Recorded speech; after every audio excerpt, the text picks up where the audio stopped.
Frinton? What can someone in Frinton know of my affairs? Well, he's evidently a responsible person. Vicar of the place.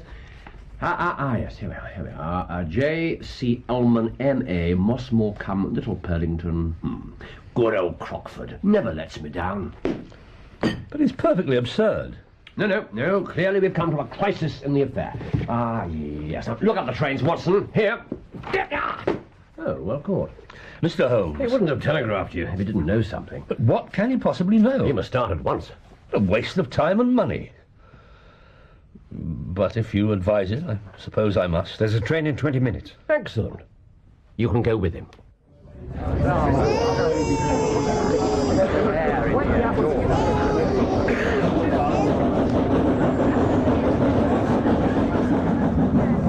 Third class. He insisted on travelling third class.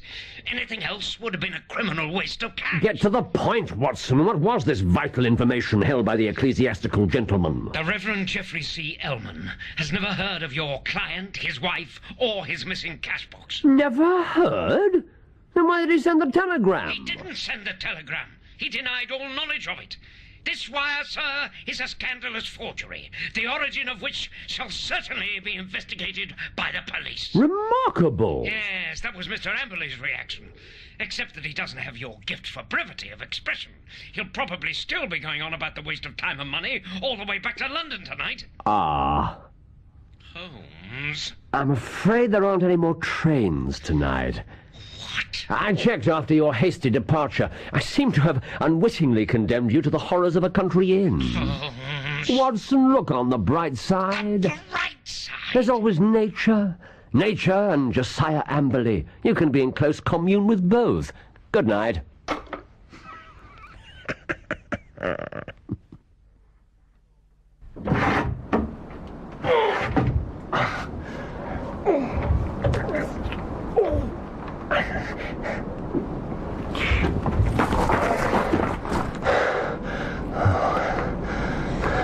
Now then, just what were you doing in there? Good evening, Parker. Mr. Holmes? Well done. Not bad. Not bad at all.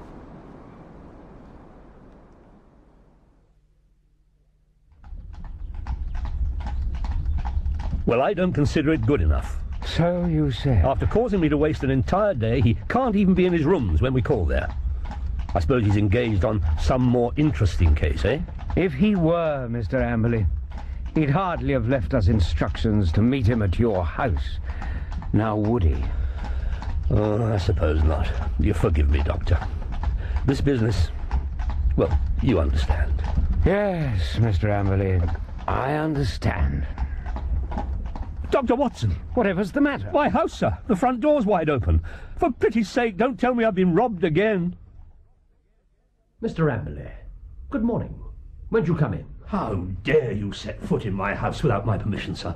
And who is this person? Good morning, gentlemen. Yes, I think I'd like to hear the answer to that. Watson, forgive me, you have met, I believe. I don't think being followed by someone constitutes a formal introduction. No, perhaps not. Gentlemen, allow me to introduce my friend and fellow practitioner, Mr. Rory Barker. Mr. Amberley, Dr. Watson. Barker's also been interesting himself in your business, Mr. Amberley. Not by my leave, he hasn't. Is this your doing, Holmes? No, we've been working independently. But we do both have the same question to ask you. Yes, indeed. What is the question? What did you do with the bodies? Ah! Stop him, Watson! Let me go! Oh, no, my friend. Get his other arm, Barker. All right. You can let me free. It was the shock, that's all. The shock. Are you all right, Watson? More or less, thank you. Excellent. Now, be so good as to close the door and make sure he doesn't get away, would you? Very good. Oh, how dare you, sir? You have the insolence to accuse me of some crime. I do. And you attack me like a common ruffian. In my state of health. Watson. Nothing wrong with his health that I know of. Fools! No shortcuts! Spit it out! Spit it out, I say! Got it. Doctor, I don't know. Could be cyanide. As good as a confession. Damn you. Damn you all.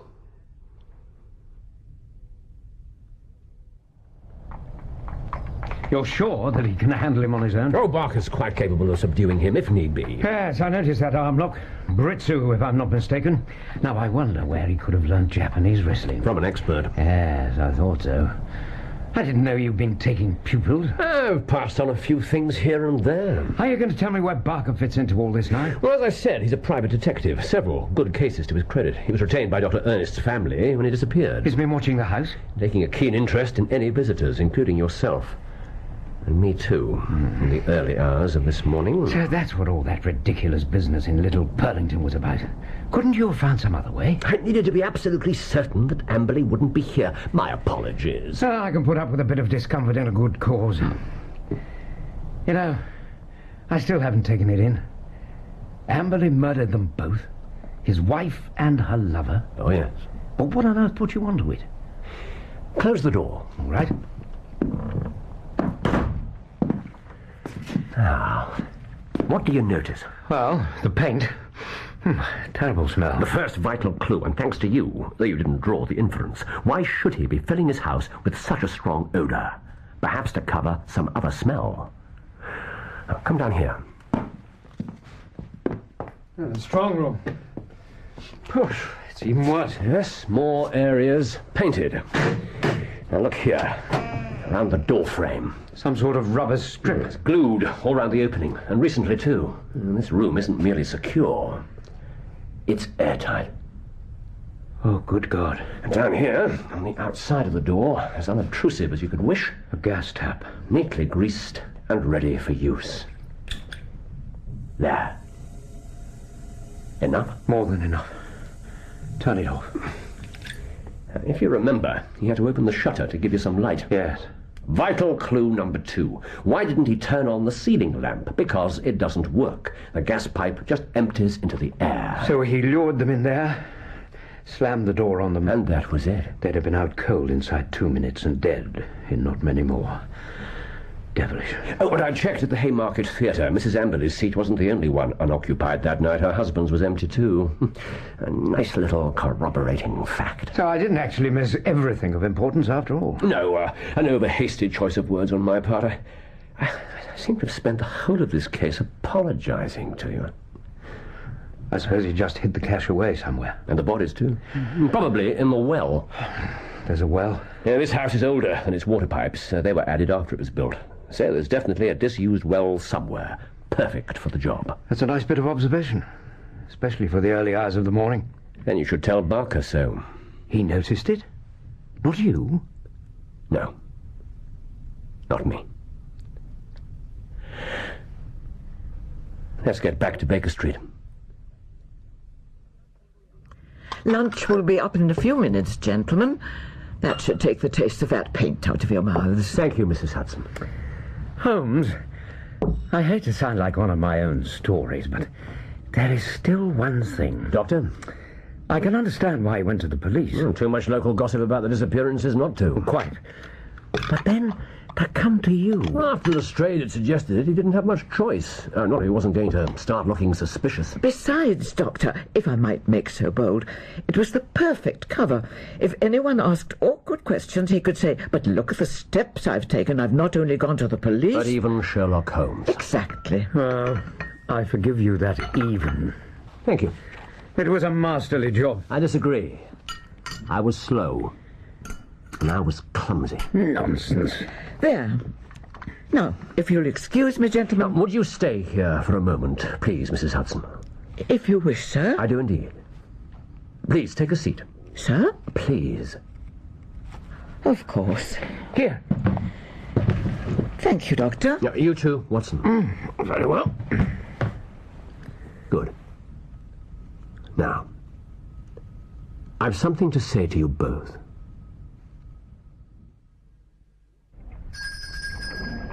Doctor, good morning to you. Ah, Peterson.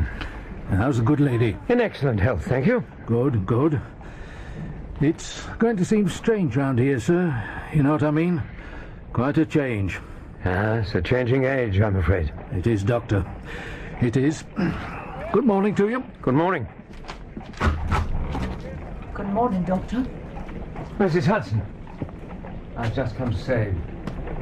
Well, you know. Come in, sir. Mrs. Hudson, what's the matter? Please, just come in. I was expecting more mess. Boxes everywhere. Doctor. Oh, no. No. When? Yesterday. I wanted to telephone, but he wouldn't let me. You know what he's like. Yes, Mrs. Hudson. I know what he's like.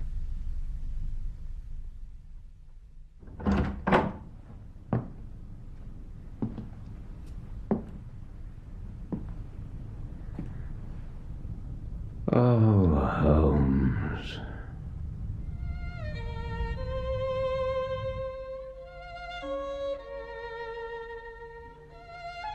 Have you ever seen a genuine Stradivarius? I bought it for 50 shillings in the Tottenham Court Road.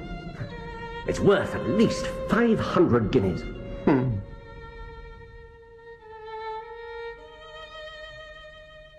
I should have seen through Amberley the minute I laid eyes on him. That telegram device was amateurish and obvious, and I let Barker catch me in my burgling like a rank beginner. And what's more, I put you in considerable danger. Alone with a murderer who might well have had an idea that we were onto him. I can take care of myself. That's not the point. But surely... No, Watson. There's no joy in it anymore. And besides, a double murderer and an international kidnapping, both on the same day or near enough.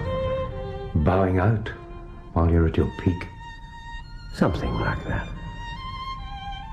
It's time for the country, and for solitude, and for thought, and for my bees. And it's time to start publishing your stories again. Think of your adoring public.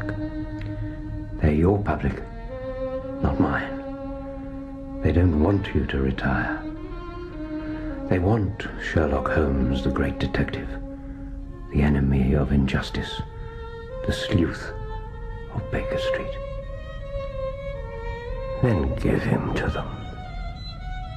Who could do it better? Holmes. I have new truths to find. Goodbye, Watson. Holmes!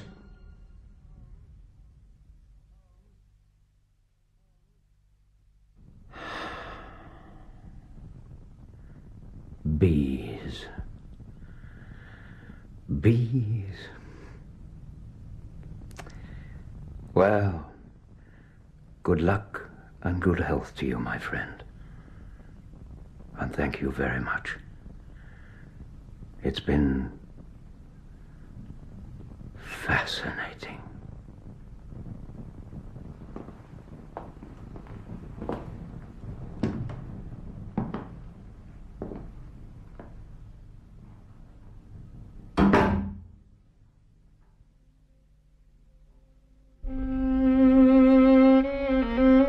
In The Retired Colourman, Sherlock Holmes was played by Clive Merrison and Dr. Watson by Michael Williams, with George Cole as Josiah Amberley. Mrs. Hudson was played by Joan Matheson, Mycroft Holmes by John Hartley, Inspector Lestrade by Stephen Thorne, Mrs. Amberley by Natasha Pine, Dr. Ernest by Gavin Muir, Peterson by Norman Bird, Mrs. Cooper by Eva Stewart, and Rory Barker by David Antrobus. Other parts were played by members of the cast. The violinists were Leonard Friedman and Richard Friedman. The Retired Colourman was dramatized for radio by Bert Coules. The production assistant was Elizabeth Holt, and the director was Enid Williams.